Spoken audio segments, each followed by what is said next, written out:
les traeremos una creepypasta del coronavirus parte 2. La creepypasta es chida. Comencemos XD, ja. Se los cuento para entretener, y mañana subo la parte 2 de Campamento de Verano. Bueno, empezamos.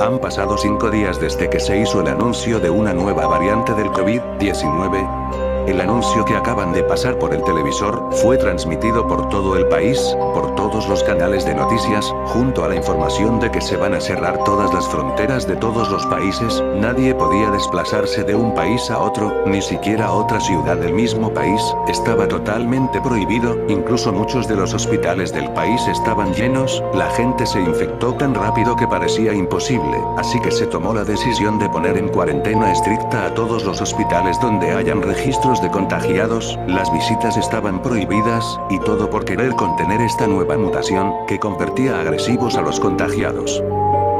Yo me encontraba cenando con mi familia, todos en la mesa comiendo de la poca comida que nos quedaba, bastante choqueados por la repentina información que soltaban los medios de prensa. Creí que las cosas no podían ir a peor, no teníamos recursos y no podíamos salir porque ahora los militares vigilaban las calles. Creí que el gobierno distribuiría comida a los habitantes, pero pareciera que solo están esperando nuestra muerte.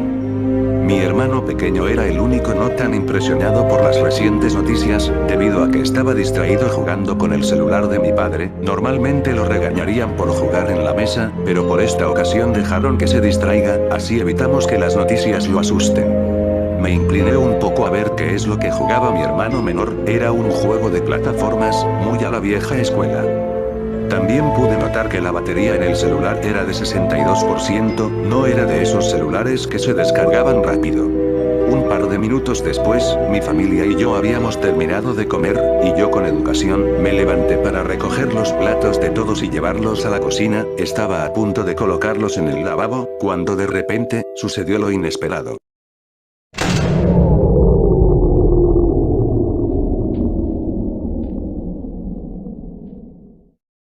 Se había ido la luz.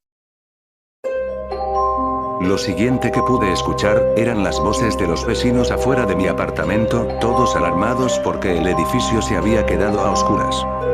Pero no era solo el edificio, toda la ciudad se había quedado sin electricidad. Pude darme cuenta al ver por la ventana de la cocina, las pocas luces que alcanzaba a ver eran de vehículos, linternas, celulares, entre otras cosas. Regresé al comedor y vi que mi hermano estaba iluminando el lugar con la linterna del teléfono de mi padre, mientras ellos buscaban velas para que tengamos un poco más de luz. Un rato después, los vecinos de aquel piso nos habíamos reunido en el pasillo para hablar sobre lo sucedido. Nadie sabía por qué nos habíamos quedado sin electricidad. En el noticiero no había ninguna información al respecto, y quizá no íbamos a enterarnos pronto al no saber cuánto tiempo estaríamos sin electricidad. Los siguientes días transcurrieron con normalidad. Claro que ahora también debíamos ahorrar las velas y las baterías de los celulares para mantenernos con luz durante las noches, usándolas solo cuando sea totalmente necesario, y no gastarlas mientras dormimos. Y sobre la comida, ya quedaba tan poca que mis padres dejaron de comer para que mi hermano y yo nos alimentáramos. Durante estos días, finalmente ocurrió lo que había pasado en Japón. Habían cada vez más y más resucitados apareciendo por las calles. Los militares los contenían como podían, siendo yo el espectador desde las ventanas de mi apartamento. Pude notar cosas en común que tenían todos estos resucitados, y para no olvidarlas las anoté en un cuaderno. Primero, absolutamente todos, tiene la piel pálida, muy blanca, con ojeras oscuras alrededor de sus ojos. La mayoría de ellos no lleva ropa, y sus órganos reproductivos habían desaparecido por completo. Pude ver cómo algunos de estos atrapaban a los militares y se los devoraban, pero la gran mayoría no los mordía directamente como otros, o como el primero que apareció en las noticias, sino que arrancaban pedazos de carne de sus presas con las manos, y se las llevaban a la boca. Todos gruñían y gritaban al ponerse agresivos, incluso parece que intentan pronunciar unas palabras pero son incapaces. Los que recibían disparos en la cabeza no morían directamente, sino que todavía caminaban y corrían, pero totalmente desorientados. Parecía que era imposible matar a esas cosas.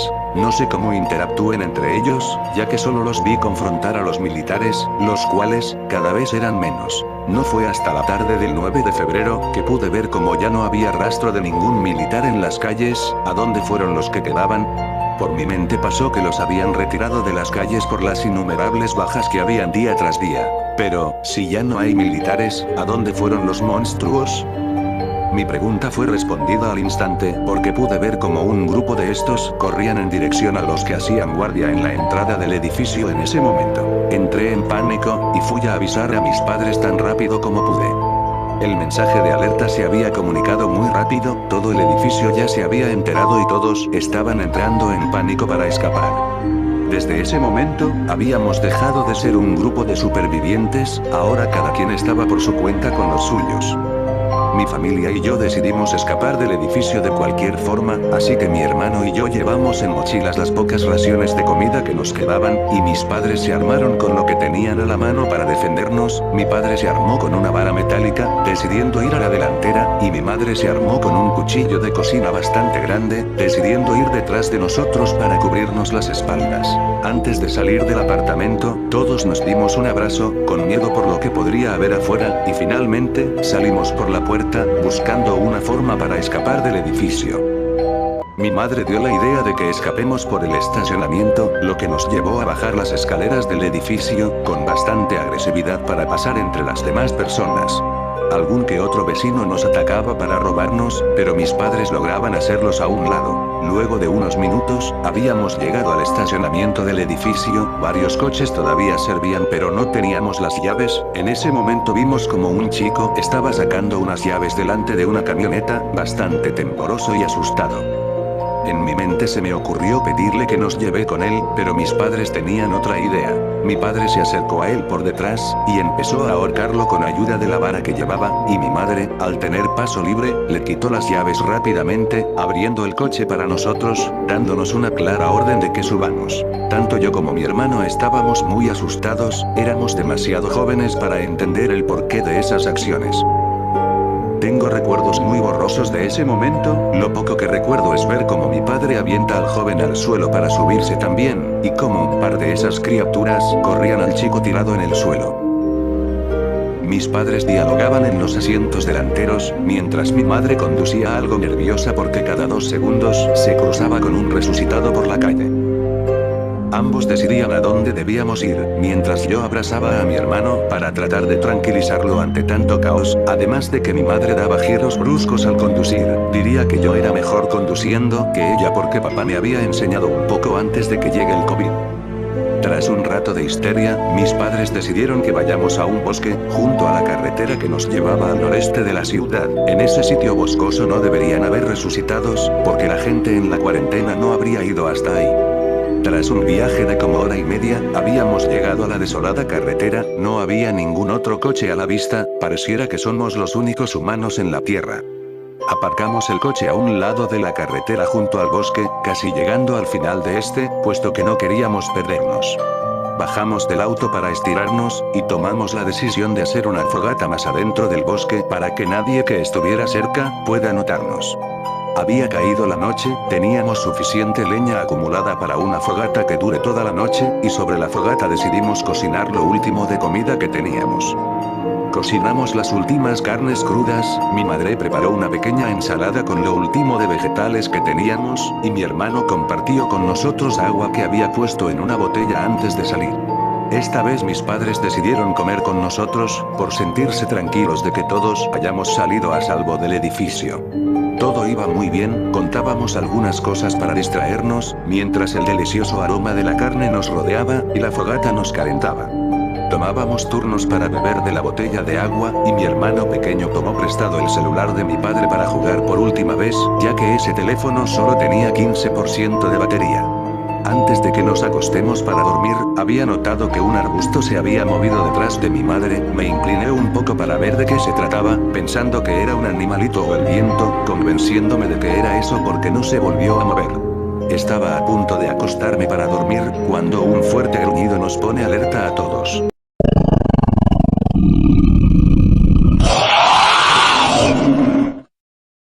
Una una criatura cuadrúpeda ataca a mi madre por detrás, mordiéndola directamente en la parte derecha del rostro. Mi padre reaccionó rápido y se levantó intentando patear a esa cosa que había tirado al piso a mi madre, pero no hubo éxito. Yo tomé a mi hermano y retrocedimos mucho, mi padre corrió hasta nosotros y nos tomó de las manos, llevándonos a toda prisa de nuevo a la carretera donde el auto estaba estacionado, nos metió a ambos adentro en los asientos traseros y antes de cerrar la puerta, nos dijo que esperemos aquí, que volverá pronto. Abracé a mi hermano tan fuerte como pude mirando por la ventana como él regresaba para salvar a mi madre. Pocos segundos después, ambos pudimos escuchar gritos de nuestros padres, y también gruñidos y rugidos de esa criatura. Mi hermano se tapó los oídos para no escuchar nada, mientras que yo no podía dejar de escuchar los ruidos que se grababan en mi mente y estarán ahí para siempre. Luego todo fue silencio, el único sonido eran los suaves llantos de mi hermano, conmigo intentando calmarlo como podía, intentando aguantar las ganas de llorar para no empeorar su estado de ánimo. No dejaba de mirar la ventana con la esperanza de poder ver a mis padres pasar entre la oscuridad de la noche para volver al coche, pero pasaron las horas y no regresaban. Yo sabía que ya no iban a regresar, pero no sabía cómo decírselo a mi hermano, o simplemente cómo decirlo sin llorar. Toda la noche fue silencio hasta que llegó el amanecer. Como el sol había salido, pensé en volver al bosque para ver qué pasó con mis padres, pero quizá esa cosa seguía por ahí, y tampoco podía dejar a mi hermanito solo, ya que él no quería volver. Le dije que lo mejor que podíamos hacer era irnos, pero él me decía que no podíamos irnos sin papá y mamá. Aún le quedaba la esperanza de que podrían volver. Llegó la tarde, pude notarlo al ver la hora en el teléfono de mi padre que mi hermano había conservado, el cual apenas tenía 6% de batería. Al ver a mi hermano, noté como se había quedado dormido, era normal, no durmió durante toda la noche y yo tampoco, pero no podía descansar para cuidarlo. Volteé a ver el asiento de conductor, notando que las llaves seguían ahí, listas para encender el coche. Pasé entre los asientos delanteros hasta la del conductor evitando despertar a mi hermano. Pero antes de arrancar, vi que la radio tenía un cable auxiliar enchufado, y pensé que podría usar lo último de la batería del celular para escuchar alguna de las canciones del teléfono de mi padre. Eligiendo una al azar y finalmente, decidí partir sin saber a dónde ir. Si les gustó el coronavirus, digo la creepypasta, ponle un like. Díganme en los comentarios aquí abajo. Suscríbete a este canal, adiós. Cierto, subiré Campamento de Verano parte 2, que me prometió un brother. Ahora sí, hasta el próximo video.